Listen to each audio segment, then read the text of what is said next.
तो पहला यहाँ पे सवाल ये है सर आपका कि मतलब क्या है कि XCl सब 2 इज द क्लोराइड, वो सब छोड़ दीजिए। यहाँ पे ये बताया कि मतलब क्या state the formula of sulphate and hydroxide of metal, मतलब क्या आपका X। तो इससे पहले क्या करना पड़ेगा, आपका X का बैलेंस निकालना पड़ेगा। तो X का बैलेंस निकालने के सवाल क्या पूछना पड़ेगा सर आपको, ये मेरा X है और ये मेरा मतलब क्या आपका Cl है, हमको इसका बैलेंस पता है 1 है, इसका बैलेंस 2 था, तभी तो मतलब क्या आपका XCl मतलब क्या आपका 2 बना, नहीं तो XCl2 मतलब क्या होता नहीं बनता है, बात समझ में ना। तो अब क्या बोला है कि state the formula of sulphate and hydroxide of metal X। Note note अगर आप जैसा बोले वैसा याद किए, तो जो आप याद करने बोले थे कि सल्फेट का बैलेंस क्या होता है 2 होता है, तो फिर इसका सल्फेट क्या बनेगा, सल्फेट बनेगा XSO4, क्योंकि दोनों 2 कैंसिल हो जाएगा, पता है ये बात ना कि नहीं पता है, पता है। तो इसी मेटल का अगर मतलब क्या आपका हाइड्रोक्साइड बनेगा, तो हाइड्रोक्साइड का मतलब क्या आपका 1 है और ये 2 है, और हाइड्रोक्साइड अगर 1 और ये 2 अगर मतलब क्या हो जाएगा आपका XOH होल 2 हो जाएगा। आया बात समझ में ना। तो आप समझना है जो आपको पढ़ने बोले थे, पढ़ने बोले थे, तो जो हम कराए मतलब क्या समझ में मतलब क्या आना चाहिए, आया बात समझ में ना, पक्का। अब आगे बढ़िए। तो ये लिखा है कि X एक ऐसा एलिमेंट है जो कि मतलब कैसा आपका ट्राइवैलेंट है, इसका क्या मतलब है कि X वैलेंसी मतलब कैसा आपका 3 है, आया बात समझ में। X वैलेंसी 3 अगर है तो बोला क्या है कि right the balance equation for the combustion of मतलब कैसा आपका X इन ऑक्सीजन, ठीक है। मेटल मतलब क्या होता है सर आपका, अकेले रहता है ना, मतलब मेटल के मॉलिक्यूल में क्या रहता है ना सर, मेटल वैसे ही रहेगा। सबसे पहले बात आप इसका ऑक्सीजन अगर है ना, बैलेंस कितना है 2 है, तो अगर इस मेटल ऑक्साइड बनेगा तो क्या हो जाएगा आपको, बनेगा सिंपली X सब 2 वो मतलब क्या आपका सब 3। अब बोला इसका बैलेंस रिएक्शन लिखना ना, तो पहले तो हम X लिखेंगे, अब फिर हम लिखेंगे मतलब क्या आपका O2, पहले ये लिखा जाएगा। मेरी बात समझ गए आप ना। और यहाँ पर निकाले थे इसलिए ताकि मतलब कंपाउंड है क्या, तो कंपाउंड मतलब क्या आपका X सब 2 वो सब मतलब क्या आपका 3 है, ये बता समझ ना। तो क्या ये बैलेंस है, यहाँ पे 2 आइटम मतलब क्या ऑक्सीजन है और यहाँ पे मतलब क्या 3 आइटम ऑक्सीजन है। तो अगर यहाँ पे हम 2 लगा दें तो 2 3 मतलब क्या होता है 6 हो जाता है, और यहाँ पे 3 लगा दें 3 मतलब क्या 6 हो जाता है। लेकिन ये जो मेटल है इसका आइटम कितना है आपका 2 4 है, यहाँ पे करना पड़ेगा 4, तो बैलेंस मतलब क्या आपका हो गया, सिंपल मतलब क्या आपका दैट, यहाँ तक कोई डिफिकल्टी मतलब क्या आपका नहीं है। अब आगे बढ़िए, अब बात समझ पा रहे हैं ना। सॉरी, देखिए लिखा है the formula of nitride of the metal, ये मतलब क्या सर आपका मेटल का नाइट्राइड का मतलब क्या आपका फॉर्मूला है। तो नाइट्रोजन जब बनता है नेगेटिव अनायन तो उसका नाम हो जाता है नाइट्राइड, तो उसका बैलेंस होता है 3 है, तो दोनों कैंसिल अगर हो गया है तो इसका मतलब क्या आपका मेटल जो है इसका बैलेंस भी क्या आपका 3 है। ये बताया समझ ना। तो अब बोला कि इसका सल्फेट बना के दिखाइए, बना रहे सल्फेट, लीजिए सल्फेट ये होता है ना। तो इसका सल्फेट कैसे बनेगा, तो सल्फेट बनेगा X3 सॉरी X2SO4 मतलब क्या सर आपका होल सब मतलब क्या आपका 3, और इसका हाइड्रोक्साइड कैसा बनेगा सर आपका हाइड्रोक्साइड का 1, और इसका 3 वहां चला जाएगा तो मतलब क्या होगा XOH मतलब क्या आपका 3 उसी तरह लिखना पड़ेगा। यहाँ तक कोई डिफिकल्टी मतलब क्या आपका नहीं है, आगे बढ़िए। अब देखिए सिंपल क्वेश्चन का simple answer, what is the balance of nitrogen in NO। तो अगर N जो है O का बैलेंसिंग मतलब क्या आपका बैलेंस कर लिया है, तो इस केस में नाइट्रोजन का बैलेंस क्या आपका 2 है। लेकिन याद रखिए इसी केस में, ये बात समझ पा रहे हैं क्या बोला ना, इधर तो मतलब क्या बैलेंस नहीं कर पाया, तो N का 1 वहां गया इसलिए इसका 2 यहाँ पे आया, तो इस केस में इसका बैलेंस क्या है आपका 1, और यहाँ पे मतलब क्या है आपका O का बैलेंस का मतलब क्या आपका 2 है, तो 2 ही रहेगा ना। तो थोड़ा सा करके देख लीजिए, यहाँ पे लिखा, यहाँ पे क्या लिखा, वो लिखा, ठीक है। अब O का बैलेंस 2 है तो 2 ही रहेगा, तो यहाँ पे क्या था जो को 2 दे दिया, तो यहाँ पे 4 होगा, तभी तो मतलब क्या आपका 2 2 होगा, और 2 2 मतलब क्या आपका 4 होगा, तब जाके मतलब क्या आपका NO2 होगा। ये बताया समझ ना। तो लास्ट वाले केस में नाइट्रोजन का बैलेंस क्या क्या था, 4 था, आया बात समझ ना। तो चेक करते हैं कि लास्ट वाले केस में नाइट्रोजन का बैलेंस 4 था या नहीं था, 4 था, आया बात समझ ना। नॉन मेटल और नॉन मेटल का मतलब क्या होता है आपका मिलना नीट होता है, लेकिन नॉन मेटल मिलना मतलब क्या होता है नीट नहीं होता है। तो उसी एग्जांपल यहाँ पे मतलब क्या आपका था, ये बताया समझ ना। अब ये सब कहानी आपको पढ़ लीजिएगा, सिंबल का मतलब क्या होता है। सिंबल सिंपल बात अगर आपको बोलेंगे तो सिंबल मतलब क्या होता है, किसी भी एलिमेंट के एक एटम को रिप्रेजेंट करता है, इतना याद रखिए, और कुछ मत याद रखिए। बोला है कि name 3 metals who symbols are derived from the first letter of their, तो अच्छो आप समझ देखा क्वेश्चन क्या है, कार्बन सी, कार्बन का मतलब क्या है आपका सी है पूरा लीजिएगा, लेकिन नाइट्रोजन नाइट्रोजन का मतलब क्या है आपका N है, उसके बाद ये बताइए ऑक्सीजन, ऑक्सीजन का हुआ है, चलिए हो गया। प्लैटिनम के बारे में बात बोला है, अर्जेंटम यानी कि सिल्वर, ऑरम यानी कि मतलब क्या है आपका गोल्ड, और ये बताइए कैलियम यानी कि पोटेशियम के। तो कहानी खत्म हो गया, बहुत मुश्किल तो चीज़ है नहीं। अब आगे बढ़िए, आगे बढ़ मतलब देखते हैं क्या है, ठीक है ना। अब बैलेंसिंग का मतलब क्या होता है, तो आप बोलिए कि balancing is the combining capacity of an element, या फिर ये बोल सकते हैं कि एक एलिमेंट कितना हाइड्रोजन कार्बन को मतलब क्या डिस्प्लेस करेगा, कितना हाइड्रोजन कार्बन कंबाइन करेगा, उसका बैलेंसिंग मतलब क्या होता है ना। तो यहाँ पे पूछा है कि पोटेशियम का बैलेंसिंग पॉजिटिव 1 क्यों है, तो आप एक आंसर ये दे सकते हैं कि पोटेशियम एक इलेक्ट्रॉन लूज करेगा इसलिए उसका बैलेंसिंग पॉजिटिव 1 है, और क्लोरीन का बैलेंसिंग नेगेटिव 1 क्यों है, क्योंकि एक इलेक्ट्रॉन गेन करेगा। ये बताया समझ में, इसमें नहीं है ना। आ जाइए बात को समझते हैं। सॉरी सॉरी बोलने की बात नहीं, आगे आगे बढ़िए। What is mean by term variable balancing, तो कुछ एलिमेंट का बैलेंसिंग मतलब क्या होता है, एक से ज्यादा होता है, जैसे कि मतलब क्या गोल्ड, जैसे कि मतलब क्या सिल्वर, जैसे कि मतलब क्या लेड, जैसे कि आयरन, तो वही बात आपको लिखना है, ठीक है ना। अब आ जाइए देखिए उसी कहानी का, तो कॉपर का 2 बैलेंसिंग, क्यूप्लस का बैलेंसिंग मतलब क्या होता है 1, क्यूबिक का बैलेंसिंग मतलब क्या होता है 2, मरकरी का 2 बैलेंसी, मर्क्यूरियस का बैलेंसी क्या होता है 1, मरकरी का बैलेंसी मतलब क्या होता है आपका 2, सिल्वर का 2 बैलेंसी। तो ये तीन जैसे हम जैसे आपको पढ़ाया था तीन को मिला दिया था ना, क्यू प्लस क्यूप्रिक, मरकरस मरकरिक, अर्जेंटस अर्जेंटिक, ये सब का बैलेंसी मतलब क्या 1 2, ठीक है ना। उसके बाद प्लम्बस प्लम्बिक, स्टैनस स्टैनिक, और मतलब क्या आपका मैग्नेस मैग्नेटिक, ये सब का बैलेंसी मतलब क्या आपका 2 और 4, आया बात समझ में ना। और हम बोले थे क्या कि गोल्ड का कोई ग्रुप नहीं है, गोल्ड का क्या रखना पड़ेगा कि ऑरस का बैलेंसी क्या होता है 1 और एक का 3, उसी तरह आयरन का ग्रुप नहीं है तो मतलब क्या आपका फेरस का 2, फेरिक का मतलब क्या आपका 3, ये आप जान गए। तो कहानी मतलब क्या खत्म हो गया। अब आइए आगे बढ़ते हैं, है ना। अब आइए बात को समझिए। तो अब देखिए कितना सब प्रैक्टिस हो गया, स्टेट बैलेंस अगर आप वाकई में बैलेंस याद किए हैं सबको बता पाइएगा। स्टेट बैलेंस बैलेंस बताना है, नाम सबका नाम बताइए, नाम क्या है। पोटेशियम बैलेंस कितना होता है, पॉजिटिव 1 होता है ना, 1 पॉजिटिव। इस चीज का नाम क्या है, डाइक्रोमेट। डाइक्रोमेट बैलेंस कितना होता है, -2। डाइक्रोमेट बैलेंस मतलब क्या होता है, नेगेटिव होता है, बताइए। हाँ -2 होता है कि नहीं होता, चेक कर लीजिए। Where is dichromate, dichromate balance negative मतलब क्या होता है। अब आ जाइए क्लोरीन का बैलेंस बताइए, -1। -1 निकल बैलेंस बताइए, 3 होता है, चेक कीजिए। निकल बैलेंस क्या होता है सर आपका 2 पॉजिटिव होता है, तो याद रखिए निकल बैलेंस मतलब क्या है आपका पॉजिटिव 2 है, और इसका इसका नाम क्या है, क्लोरीन ऑक्साइड। उल्टा पुल्टा नहीं बोलने का सर, आपको कितना बार बताया था, ये है क्लोरेट, क्लोरेट। और ClO2 बोलेंगे तो क्या होगा, क्लोराइड। और क्लोराइड से कम जो होता है ClO हाइपोक्लोराइड, और क्लोरेट के ऊपर जो होता है वो मतलब क्या होता है सर आपका परक्लोरेट। और अच्छा बात ये है कि इसका बैलेंस मतलब क्या होता है, नेगेटिव 1 होता है। आगे याद, हाँ तो फिर याद क्यों नहीं किया। आ जाइए CO3 का नाम क्या है, कार्बोनेट, और कार्बोनेट का बैलेंस मतलब क्या होता है आपका -1, -1 होता है। जितना भी मतलब क्या आपका नॉन रैडिकल, जितना भी रैडिकल है सारा का सारा रैडिकल मतलब क्या आपका नेगेटिव बैलेंस वाला है, कंपाउंड रैडिकल। एक ही कंपाउंड रैडिकल जो पॉजिटिव बैलेंस वाला, और पॉजिटिव बैलेंस वाला मतलब क्या आपका नहीं है, ये बताया समझ में ना। तो कार्बोनेट का बैलेंस मतलब क्या होता है सर आपका CO3, भूल जाइएगा। तो कार्बोनेट कितना सारा है तो क्या कीजिएगा, हाइड्रोजन कार्बोनेट है, आपका कैल्शियम कार्बोनेट है, आगे तक नहीं आया है। आप डिकम्पोजिशन रिएक्शन पढ़ेंगे तो क्या पढ़ेंगे, कैल्शियम कार्बोनेट है, उसको जब हीट किया तो कैल्शियम कार्बोनेट क्या बन गया, कैल्शियम बन गया, कार्बन डाइऑक्साइड बन गया, पढ़े वो सब है ना। तो कैसे फिर कीजिएगा, इसलिए तो आपको बोलिए पुराना में से लैंग्वेज में से पढ़िए। बी का मतलब क्या होता है, बेरियम, बेरियम। तो बेरियम का बैलेंस कितना होता है, 2 होता है। हाँ मेटल है सर बेरियम, 2 पॉजिटिव 2 मेटल का वैलेंसी पॉजिटिव होता है। ये क्या है? देखिए CO3 का नाम कार्बोनेट है, इसका वैलेंसी होता है 2 नेगेटिव। SCO3 को कहा जाता है मतलब क्या है आपका बाइकार्बोनेट, जिसका वैलेंसी मतलब क्या होता है सर आपका 1 नेगेटिव। आया बात समझ में? अब आ जाइए NO2 का मतलब क्या है सर आपका? अगर ये नाइट्रोजन डाइऑक्साइड होता तो कंपाउंड होता ना रेडिकल होता? कंपाउंड होता, तो ये कंपाउंड तो है नहीं, ये तो मतलब क्या है सर आपका रेडिकल है। जैसे कि मान लीजिए O2 कंपाउंड भी है और O2 मतलब क्या है सर आपका रेडिकल भी है। जब O2 रेडिकल होता है तो उसका नाम क्या होता है सर आपका पेरोक्साइड, और पेरोक्साइड का वैलेंसी क्या होता है सर आपका 2 नेगेटिव होता है। याद आया? तो अगर ये नाइट्रोजन डाइऑक्साइड कंपाउंड होता तो रेडिकल के बीच इसका वैलेंसी पूछता आपसे? वैलेंसी नहीं पूछता, ठीक है? तो ये यहाँ पे क्या है? पूरा आप कहानी भूल गए, आप तो कहानी को सुनाए थे। NO2 का मतलब क्या होता है सर आपका नाइट्राइट, NO3 का मतलब क्या होता है सर आपका नाइट्रेट। पूरा कहानी कैसे भूल गए? इसका वैलेंसी क्या होगा सर आपका नेगेटिव 1 नेगेटिव 1 दोनों का। याद कीजिए अगर आप भूल गए हैं तो यहाँ पे क्या है सर आपका NO2 का मतलब नाइट्राइट, नाइट्राइट 2 वर्जन है तो कम वाला वर्जन में 8, ज्यादा वाला वर्जन में 8, NO3 नाइट्रेट है। फिर क्या है सर आपका SO3 सल्फाइड, SO4 मतलब क्या है सर आपका सल्फेट, फिर मतलब क्या है सर आपका PO3 फॉस्फाइड, PO4 मतलब क्या है सर आपका फॉस्फेट। कुछ याद आया? ग्रुप बनाए थे, क्या बताए थे? ये भी नेगेटिव 1, ये भी नेगेटिव 1 या 1 नेगेटिव। सल्फाइड मतलब क्या है सर आपका 2 नेगेटिव, सल्फेट मतलब क्या है सर आपका 2 नेगेटिव, फॉस्फाइड मतलब क्या है सर आपका 3 नेगेटिव, फॉस्फेट मतलब क्या है सर आपका 3 नेगेटिव। कुछ आया याद? नहीं आया तो हम कुछ नहीं कर सकते, कितना देर कम टाइम में नहीं लाया जा सकता है। तो क्या है सर आपका नाइट्राइट है। आया बात समझ में ना? इसका वैलेंसी क्या होगा? नाइट्राइट का भी नेगेटिव 1 है, ये तो आपको याद रखना है। नाइट्राइट नाइट्रेट नेगेटिव 1 है, सल्फाइड सल्फेट नेगेटिव 2 है, फॉस्फाइड फॉस्फेट नेगेटिव 4 है, नेगेटिव 3 है, sorry I am very sorry. अब सोडियम बैलेंस तो नहीं बताइए तो हम 1 करके चले आएंगे, क्योंकि फायदा नहीं है फिर। बताइए 2 क्या करें, 1 करके चले जाएं? 2 था ना सर, सोडियम एटम में कितना है? 11 है, 11 है तो 2 है इलेक्ट्रॉन, फिर मतलब क्या सर आपका 8 इलेक्ट्रॉन 1 इलेक्ट्रॉन छोड़ चले आते हैं, क्या करें? 1 इलेक्ट्रॉन जब है तो क्या होगा सर, 1 इलेक्ट्रॉन लूज करेगा, वैलेंसी क्या पॉजिटिव बनूगा ना। क्यों नहीं आती है सर? मैं आने का वेट क्यों कर रहे थे?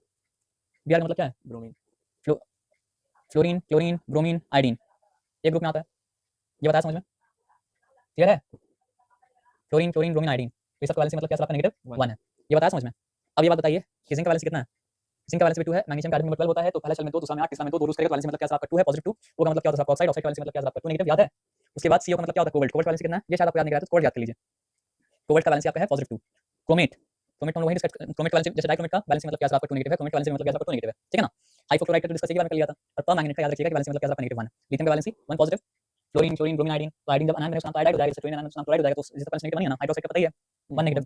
थोड़ा देर पहले रेफर किया था पेरोक्साइड को, जो बताया था कि वैलेंसी मतलब क्या सर आपका 2 नेगेटिव। अब देखिए जिंकेट बहुत इंपॉर्टेंट है, दो चीज बहुत इंपॉर्टेंट है, जिंकेट एक लंबाइट, तो यहाँ पे एक बात समझिए, ZnO2 का नाम मतलब क्या सर आपका जिंकेट, और PbO2 का नाम मतलब क्या सर आपका लंबाइट। ZnO2 का नाम मतलब क्या सर आपका जिंकेट, PbO2 का नाम मतलब क्या लंबाइट, और दोनों का वैलेंसी मतलब क्या होता है आपका नेगेटिव 1 होता है, नेगेटिव 2 होता है। और यहाँ पे सिलिकेट को आप याद कर लीजिए किसकी तरह, कार्बोनेट की तरह, जैसे CO3 कार्बोनेट होता है, वैसे मतलब क्या होता है आपका SiO3 मतलब क्या होता है आपका सिलिकेट होता है, और दोनों का वैलेंसी मतलब क्या होता है आपका 2 नेगेटिव और क्या होता है आपका 2 नेगेटिव होता है। ये बताया समझ में ना? अब आगे आ जाइए, सल्फाइड सल्फेट ऑलरेडी मतलब क्या आपका डिस्कस हो चुका था, फॉस्फाइड फॉस्फेट ऑलरेडी डिस्कस हो चुका था, नाइट्राइड नाइट्रोजन का आयन है तो मतलब क्या आपका वैलेंसी नेगेटिव 3 होगा, क्योंकि 3 इलेक्ट्रॉन रिसीव करता है, इलेक्ट्रॉन कन्फर्मेशन जाने को समझ में आ जाएगा। कार्बन कार्बाइड जो है वो कार्बन का मतलब क्या आपका आयन है तो वैलेंसी नेगेटिव 4 होगा। फॉस्फाइड के बारे में डिस्कस हो चुका था। एल्यूमिनियम एलिमेंट नंबर 13 अगर है तो मतलब क्या होगा, उसमें 13 इलेक्ट्रॉन होगा तो 2 8 और मतलब क्या आपका 3 इलेक्ट्रॉन लूज करेगा तो मतलब क्या आपका 3 पॉजिटिव। कैल्शियम एलिमेंट नंबर 20 अगर है तो 2 8 8 2 तो मतलब क्या होगा आपका 2 लूज करेगा, इसलिए पॉजिटिव 2। हाइड्रोजन 1 इलेक्ट्रॉन लूज करेगा तो पॉजिटिव 1, और एक अगर गेन करेगा तो उसका नाम हो जाएगा मतलब क्या आपका हाइड्राइड, उसका नाम हो जाएगा हाइड्राइड नाम होगा ना सर, लंबाई के बारे में डिस्कस कर चुके हैं। अब ये HSO3 जैसे CO3 SO3 क्या था सल्फाइड था, तो HSO3 मतलब क्या था हाइड्रोजन सल्फाइड, और जैसे कार्बोनेट का वैलेंसी 2 था, हाइड्रोजन कार्बोनेट का वैलेंसी मतलब क्या था आपका नेगेटिव 1, उसी तरह मतलब क्या सल्फाइड का वैलेंसी 2 है तो मतलब क्या हाइड्रोजन सल्फाइड है, बाइसल्फाइड का वैलेंसी मतलब क्या नेगेटिव 1। एल्यूमिनेट का एल्यूमिनेट डिस्कस नहीं किए थे, एल्यूमिनेट मतलब क्या आपका AlO2 जो मतलब क्या नेगेटिव 1। क्रोमियम का वैलेंसी मतलब क्या आपका 3 पॉजिटिव, सल्फेट का अगर नेगेटिव 2 था तो हाइड्रोजन सल्फेट का या बाइसल्फेट मतलब क्या आपका नेगेटिव 1, और एक ही पॉजिटिव कंपाउंड रेडिकल है अमोनियम, जिसको अमोनिया से कंफ्यूज मत कीजिएगा, अमोनिया का कंपाउंड है, अमोनिया क्या होता है आपका NH3, अमोनियम क्या होता है आपका NH4 पॉजिटिव मतलब क्या आपका 1। यहां तक आया बात समझ में? चलिए, और ये डिस्कशन तो ऑलरेडी हम कर चुके थे। अब आगे आ जाइए, तो यहां पे लिखा है state with the following elements और रेडिकल आर डाइवैलेंट। लिथियम ये वैलेंसी वाला क्वेश्चन है, हम क्या बात करेंगे जी। डाइवैलेंट वाला समझते हैं ना, मोनोवैलेंट वाला समझते हैं ना, जिसका वैलेंसी 1 है चाहे मोनोवैलेंट है, चाहे पॉजिटिव चाहे नेगेटिव हो। जिसका वैलेंसी मतलब 2 है वो मतलब क्या डाइवैलेंट है, जिसका वैलेंसी 3 है वो मतलब क्या आपका ट्राइवैलेंट, जिसका वैलेंसी मतलब क्या आपका 4 है वो मतलब क्या आपका नहीं पता आपको ना, क्वाड्रा वैलेंट बोल सकते हैं, छोड़ दियो उसको आप। एडिशनल क्वेश्चन को मारिए बोली या फिर देख लें। HNO3 नाइट्रिक एसिड याद कर लीजिएगा, चलिए ये वाला इंपॉर्टेंट था। HNO3 मतलब क्या आपका नाइट्रिक एसिड, H2CO3 कार्बनिक एसिड। अब इसमें भी एक चीज देखिए, 1 था नाइट्रेट 1 ही था ना, तो मिलेगा तो कैंसिल होगा ना, तो नाइट्रिक एसिड ऐसे बनेगा ना।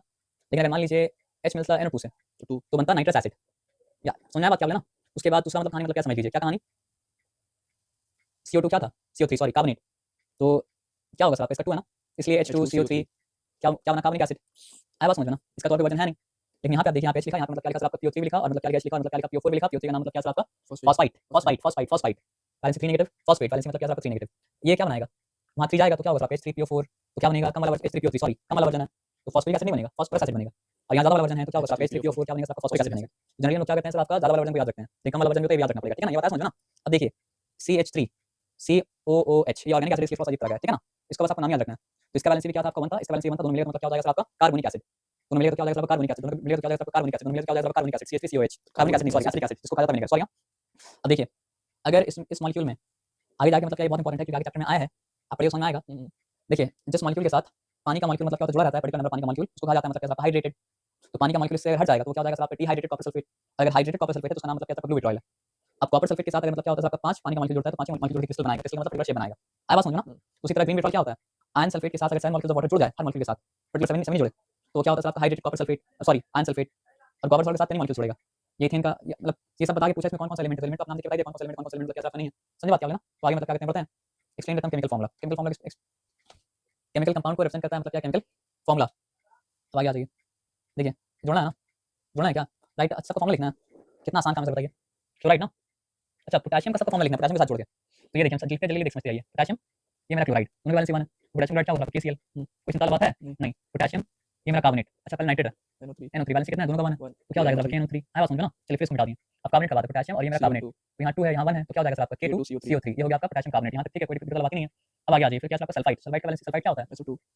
ओह माय गॉड, आइए SO2 सल्फाइड SO2 होता है, सल्फेट क्या होता है आपका SO3 होता है और यहाँ मतलब क्या पोटेशियम। तो पोटेशियम सल्फाइड अगर है तो सल्फाइड का बैलेंस 2 होता है ना, तो क्या हो जाएगा आपका K2S मतलब क्या है आपका 2 तो क्या होगा पोटेशियम सल्फाइड हो गया। यहाँ तक ठीक है ना। अब इसके बाद क्या लिखा हुआ है चेक करते हैं।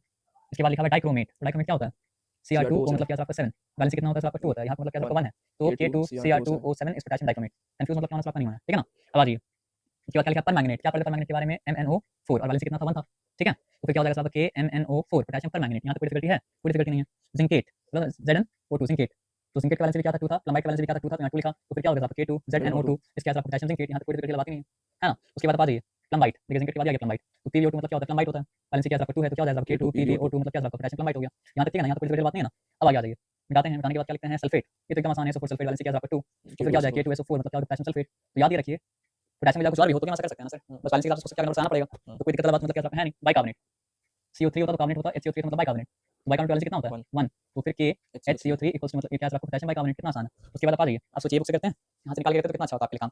डेफिनेशन डेफिनेशन मतलब क्या आप अपना बुक से याद कीजिए आप, लेकिन मतलब क्या आप क्या कीजिए शॉर्ट्स एक जगह आपको मिल रहा है तरीका से तो एक जैसे तरीका से मतलब क्या काम कर लीजिए। आए मेरे बात समझ में। केमिस्ट्री का कौन सा एग्जाम है हिस्ट्री, फालतू क्वेश्चन है लेकिन फालतू क्वेश्चन नहीं है। आ जाइए एलिमिनेट एग्जाम फॉर्मूला बताइए एलिमिनेट Al2O3 Al2O3 आपसे मतलब समझिए एल्यूमिनियम ऑक्साइड का फॉर्मूला पूछ रहे क्या, ये तो आप गलती कर रहे हैं। कंपाउंड का फॉर्मूला नहीं पूछ रेडिकल का पूछ रहे हैं। तो Al O2 मतलब क्या होता है एलिमिनेट होता है, इसका बैलेंस शायद है 2 शायद हम बोले है कि नहीं को नहीं पता चेक कर लीजिएगा ठीक है लेकिन होगा पोटेशियम और यहाँ पे क्या आपका एलिमिनेट है ना 1 2 तो क्या हो जाएगा सर आपका K2AlO2 क्या हो जाएगा पोटेशियम एलिमिनेट हो गया। ये बताया समझना अच्छा चेक करने क्या यहाँ तो चेक हो जाएगा कहाँ गया नहीं K2 नहीं अच्छा इसका बैलेंस 1 था इसलिए हमको डाउट हो रहा था। तो एलिमिनेट का बैलेंस मतलब क्या था आपका 1 था, याद रखिए एलिमिनेट बैलेंस मतलब क्या था आपका 1 था, एलिमिनेट बैलेंस मतलब क्या था आपका 1 था, एलिमिनेट बैलेंस क्या था आपका 1 था याद रहेगा। याद रहेगा तो फिर मतलब चाहे ठीक काम कर लिए गलत में याद रह जाएगा K1 AlO2 ये भी 1 तो क्या हो जाएगा आपका KAlO2 पोटेशियम एलिमिनेट। अब आ जाइए क्या बचा हाइड्रोक्साइड, कहने में बहुत खराब लग रहा है लिख लीजिए दोनों 1 1 है तो क्या हो जाएगा KOH हो जाएगा पोटेशियम हाइड्रोक्साइड। उसके बाद आ जाइए आयोडीन का फॉर्मूला कितना है, आयोडीन का बैलेंस कितना है 1 ही है। Iodine chlorine chlorine bromine iodine chlorine chlorine bromine iodine तो आयोडीन बनता है आयोडाइड ना सबका 1 है ना तो फिर क्या हो जाएगा ना पोटेशियम आयोडाइड। आया बात समझो ना। अब उसके बाद मतलब क्या आपका नाइट्राइट, नाइट्राइट क्या है आपका NO2 NO3 नाइट्रेट है सर भूलिए मत ठीक है दोनों का 1 1 है तो क्या हो जाएगा आपका KNO2। आया बात समझना। अब आ जाइए लास्ट वाला क्या आपका बाइसल्फाइड देखना पड़ेगा नहीं देखना क्यों पड़ेगा सर हम भी थोड़ा कंफ्यूज हो गए आपके साथ। सल्फाइड बाइसल्फाइड, बाइसल्फाइड का क्या मतलब होता है सर आपको हाइड्रोजन सल्फाइड आ रहा है HSO3 और दोनों का 1 है तो क्या हो जाएगा आपका K सॉरी HSO3 और बाइसल्फेट अगर होता तो क्या होता आपका KHSO मतलब क्या होता आपका 4 होता है ना। चलिए ये सवाल जवाब मतलब क्या आपका हो गया आगे बढ़िए ठीक है वेरी नाइस। अब सब लिखना है सोडियम के साथ में वैसे ही होगा कि सोडियम बैलेंस भी तो वही है ना समझे नहीं समझे नहीं चाहिए सर। हाँ कैल्शियम अलग है तो कैल्शियम का मतलब हम क्या करते हैं ठीक है ना। ये मेरा कैल्शियम ये मेरा क्लोराइड कैल्शियम का 2 क्लोराइड मतलब क्या 1 तो मतलब क्या हो जाएगा आपका CaCl मतलब क्या 2 कैल्शियम क्लोराइड। आया बात समझना। उसके बाद फिर से लिखा कैल्शियम फिर लिखा नाइट्रेट, नाइट्रेट क्या आपका N मतलब क्या आपका 3 इसका बैलेंस क्या आपका इसका 2 तो क्या हो जाएगा आपका CaNO3 मतलब क्या आपका 2 कैल्शियम मतलब क्या आपका नाइट्रेट। ये गॉट एसेंस आगे बढ़ते हैं टाइम का कमी भी है हम लोग के पास में। मैग्नीशियम का भी 2 है तो जो कैल्शियम कहानी मैग्नीशियम कहानी। अब आगे आ जाइए जिंक का भी 2 है तो जो कैल्शियम का मैग्नीशियम कहानी मतलब कैल्शियम का जिंक का भी कहानी है ना। अब आगे आ जाइए एल्यूमिनियम का 3 है तो नया कहानी है तो नया कहानी मतलब क्या जरा देख लीजिए एल्यूमिनियम 3 वैलेंसी क्लोराइड का वैलेंसी मतलब क्या आपका 1 तो क्या हो जाएगा आपका एल्यूमिनियम क्लोराइड AlCl3 यहाँ तक आया बात यहाँ तक कुछ बात नहीं है। नाइट्रेट मतलब क्या आपका NO3 वैलेंसी मतलब क्या आपका 1 है तो क्या हो जाएगा आपका Al3NO3 लेकिन NO3 का 3 वैलेंसी मतलब क्या आपका नाइट्रेट नाम का 3 है कंफ्यूजन नहीं है ना एल्यूमिनियम नाइट्रेट। अब आ जाइए आगे बढ़ते हैं कार्बोनेट, कार्बोनेट क्या आपका CO3 जिसका वैलेंसी क्या आपका 2 तो क्या हो जाएगा आपका Al2CO3 CO3 होल 2 एल्यूमिनियम मतलब क्या आपका कार्बोनेट है। आया बात समझना। और उसके बाद क्या आपका हाइड्रोक्साइड, तो हाइड्रोक्साइड का मतलब क्या OH लिखा वैलेंसी 1 है तो क्या हो जाएगा आपका Al OH होल मतलब क्या आपका 3 तो एल्यूमिनियम मतलब क्या आपका हाइड्रोक्साइड हड़बड़ी में हड़बड़ी मत कीजिएगा। अब तो आप गलती से उस टाइम बोले थे वह आया ऑक्साइड तो क्या आपका Al2O मतलब क्या आपका 3 एल्यूमिनियम ऑक्साइड। ये बताया समझ में। चलिए कहानी खत्म हुआ भी नहीं पास हुआ भी नहीं। ये आप जानते हैं फॉर्मूला लिखना है कॉपर 1 क्लोराइड कॉपर 1 तो बैलेंस 1 समझ बात क्या लेना बस ये एक है टेट्रामाइन कॉपर 2 सल्फेट उसको देख लीजिए। हो सकता है सर आपसे गुस्सा हो गया पूछ लें तो मतलब जो है समझ बात क्या लेना। यहाँ पे कुछ अलग से है नहीं आगे बढ़िए। यहाँ तो रोमन ने दिया तो मतलब बैलेंस आपको ऐसे ही मिल गया केमिकल रिएक्शन तो राइट नहीं तो फॉलोइंग कंपाउंड बताइए इसका नाम क्या है हड़बड़ी मत किया कीजिएगा। क्लोरेट क्लोरेट क्लोरेट है रफ वक्त में काम कर लीजिएगा ClO3 क्लोरेट ClO4 पर क्लोरेट ClO2 क्लोराइड तो और ClO क्या होता है सर आपका हाइपोक्लोराइट, तो ये क्या सर आपका पोटेशियम हाइपोक्लोराइट। तो अगर ये पोटेशियम हाइपोक्लोराइट है तो ये मतलब क्या सर आपका हाइपोक्लोराइट, ऐसा है क्या, चेक कर लीजिए। नंबर 2 है ना, ये क्या है सोडियम क्लोरेट, ये क्या है सर आपका नाइट्राइड, क्योंकि नाइट्रोजन का सिंपल आयन है तो NiTrite नाइट्राइड। अब ये क्या है पोटेशियम डाइक्रोमेट, ये क्या है पोटेशियम परमैंगनेट, ये क्या है सर आपका कैल्शियम नाइट्राइड, ये क्या है सर आपका कैल्शियम फोस्फेट, ये क्या है सर आपका सल्फ्यूरस एसिड, सल्फ्यूरिक नहीं, SO4 होता था सल्फ्यूरिक एसिड होता ना, तो पीछे जो बताया था आगे काम आया ना हाइड्रोफ्लोरिक एसिड, नाइट्रिक एसिड, लेकिन 2 होता तो नाइट्रस एसिड, H2SO4 आगे सल्फ्यूरिक एसिड, अमोनियम हाइड्रोक्साइड, एक इकलौता positive compound radical sodium hydroxide. उसके बाद आ जाइए ये क्या सर आपका कार्बनिक एसिड, ये मतलब क्या सर आपका नाइट्रस एसिड, ये मतलब क्या सर आपका मैग्नीशियम बाइकार्बोनेट, CO3 का मतलब कार्बोनेट होता है, CO3 का मतलब क्या होता है बाइकार्बोनेट, सोडियम एल्यूमिनेट, ये मतलब क्या है पोटेशियम प्लम्बाइट, और ये मतलब क्या है ये क्रोमियम है, ये सल्फेट है तो क्रोमियम सल्फेट। आई बात समझना, ऐसा देखिए दोनों का बैलेंस कुछ अलग अलग का एक का तो पाइएगा ना, पढ़ाइएगा मत। एक चीज अच्छा से केमिकल इक्वेशन क्या होता है, পছন্দের ভালো অফার করুন বা আপনার পছন্দ মতো ট্রাইবাল অফারটি বেছে নিন। এখন অ্যাপে নয়, আপনার উপরে সবকিছু। चले जाना भाई, क्यों परेशान करता है यार। As give example of chemical equation in which two reactants form one product, वो वाला पार्ट जाएगा ना कि दो रिएक्टेंट मिलकर मतलब एक प्रोडक्ट बना रहा है, तो सबसे अच्छा एग्जांपल आपको दे रहे हैं, लीजिए हाइड्रोजन, लीजिए ऑक्सीजन इक्वल्स मतलब क्या सर आपका वाटर, क्या बैलेंस है, बैलेंस नहीं, यहाँ पे दो यहाँ पे एक, यहाँ दो दिया, अब हाइड्रोजन क्या हो गया, चार हो गया, दो देना पड़ेगा, लेकिन नेक्स्ट मिलेगा सेम स्टेप मतलब मत कीजिएगा। Give an example of chemical equation in which two reactants form two products, तो टू रिएक्टेंट्स और टू प्रोडक्ट आप यहाँ पे मतलब क्या सर आपका देख लीजिए सर ये भी Mg+O2 वो सर आप, तो ये सब आप मतलब क्या सर आपका देख लीजिएगा, बहुत एग्जांपल मतलब क्या आपको मिलेगा, ठीक है ना। बैलेंस इक्वेशन ये वो, आइए इसका मतलब क्या होता है, उसका मतलब क्या होता है वो भी देख लीजिए आप। केमिकल इक्वेशन क्या क्या मतलब इन्फॉर्मेशन देता है, सबको मतलब क्या बैलेंस करना है ना, कुछ कुछ ऑलरेडी मतलब क्या बैलेंस रहेगा, तो जो आपको जिसका बैलेंस आपको समझ में आ रहा है देख लीजिए, समझ में आ रहा है उसको मतलब क्या छोड़ दीजिए, एग्जाम के एक दिन पहले मतलब क्या ज़्यादा कुछ मतलब क्या हो नहीं सकता, लिख तो लीजिएगा, लिख के फिर बैलेंस करना है। पोटेशियम नाइट्रेट क्या मतलब होता है, K2 KNO3 का होता है और कुछ नहीं होता है। पोटेशियम नाइट्रेट क्या मतलब होता है, KNO मतलब क्या होता है 2, ठीक है, ऑक्सीजन क्या मतलब होता है 2, बैलेंस करना है ना, यहाँ पे 2 और 2 कितना ऑक्सीजन, 4 ऑक्सीजन, और यहाँ पे कितना है आपका 3 ऑक्सीजन है, तो 4 और 3 को कॉम्बिनेशन तो बना नहीं, तो क्या करना पड़ेगा सर आपका, अगर यहाँ पे हम 2 लगा दें क्या लगा करना पड़ेगा, तो 6 ऑक्सीजन हो गया। अब 6 कैसे बनेगा, यहाँ पे अगर 2 लगाया तो हमको यहाँ भी 2 लगाना पड़ेगा, तो देखिए 2 पोटेशियम 2 नाइट्रोजन 2 3 6 ऑक्सीजन 2 4 4 6 ऑक्सीजन का मतलब क्या आपका हो गया। केमिकल रिएक्शन को बैलेंस करने में एकदम लास्ट में हाथ दीजिएगा, उससे पहले हाथ मतलब क्या आपका मत दीजिएगा, ठीक है, और केमिकल रिएक्शन में जाइएगा मतलब क्या आपका मत, मतलब बैलेंसिंग में जाइएगा, क्या बोलेंगे मतलब बाकी सब मतलब क्या कीजिए। डेफिनेशन एटॉमिक मास क्या होता है, मॉलिक्यूलर मास क्या होता है, उसको देखिए, ठीक है आगे बढ़िए। ये तो कहानी हो चुका है, ये सब कहानी भी हो चुका है। हाँ ये इंपॉर्टेंट है, सिंबल शॉर्ट फॉर्म किसके लिए, a symbol represent a short form of an, पढ़ लीजिएगा, ठीक है ना। आगे बढ़िए, सिल्वर नाइट्रेट बहुत इंपॉर्टेंट है, बार बार आएगा आपका, क्या हो सर, अच्छा चैप्टर चेंज हो गया।